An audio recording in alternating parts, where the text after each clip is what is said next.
How to drive traffic using Pinterest. Pinterest is a very powerful visual search engine.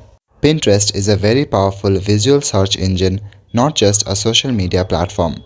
If you want to drive consistent traffic in 2025, the key is to treat Pinterest like Google. Firstly, you can start by focusing on strong keyword research. Use Pinterest's own search bar or ChatGPT or any other AI tool to find what people are actively searching for. These keywords should be naturally included in your pin titles, description, board names, and board descriptions. The quality of your post does matter. You can create vertical pins, ideally at 2:3 ratio.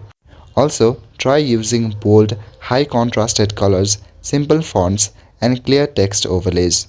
Another thing that you can do is to include shorts or multi-page videos.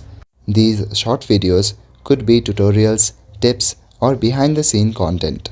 These can generate direct clicks and build engagement and drive more people to your profile. Lastly, consistency is the most important thing. Make sure that you're posting consistently using high keywords to drive traffic. That's all for today. Thank you.